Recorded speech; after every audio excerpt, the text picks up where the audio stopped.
আমি এখন মাছগুলো ছেড়ে দিচ্ছি।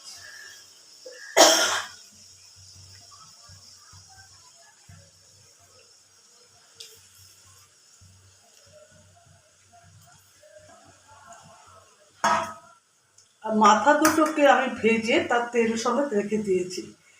এই মাথা দিয়ে আমরা শুধু ভাত দিয়ে, একটু গরম ভাত দিয়ে মেখেও খেতে পারি কাঁচা লঙ্কা দিয়ে, আর তা না হলে কচুর শাকে দিতে পারি, না হয় পাঁচমিশালি তরকারি দিতে পারি। আমি ঝোলে কখনো মাথা রাখি না, ঝোলে মাথা রাখি না। আমার মাথা সবসময়, কারণ ঝোলের মাথাতে মোটেই ভালো হয় না, মাথাটাকে আমি আলাদা করেই রাখি। এই যে ফুটে আসছে ঝোলটা, এর মধ্যে আমি নামাবার আগে একটু সর্ষের তেল দেবো।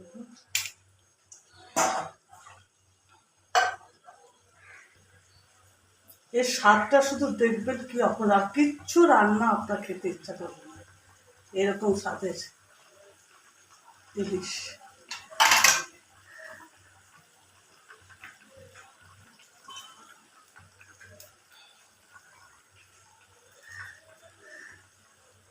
এই একটুখানি সর্ষের তেল দিচ্ছি, এতে টেস্টটা খুব ভালো হয়, একটা ভালো ঘ্রাণ তৈরি হয়।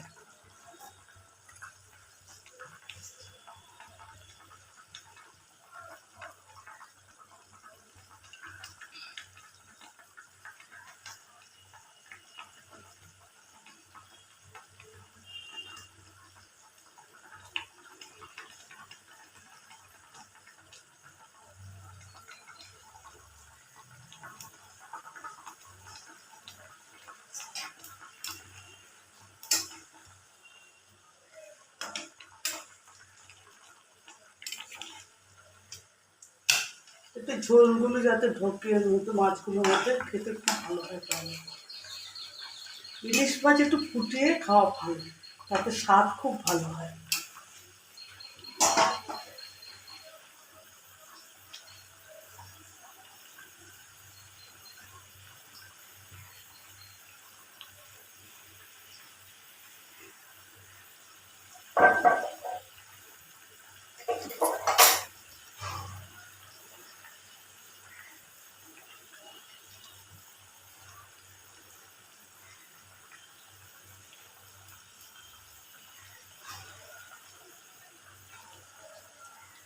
হ্যাঁ, প্রায় হয়ে এসছে, এখন আমি বাসনে নামাবো।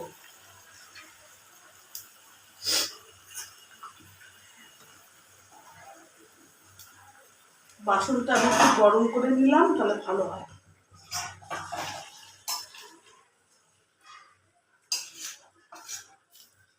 হয়ে গেল আমার ইলিশ মাছের ঝোল। এই ঝোলটা খেতে যা ভালো হবে না, খেয়ে দেখো একদম।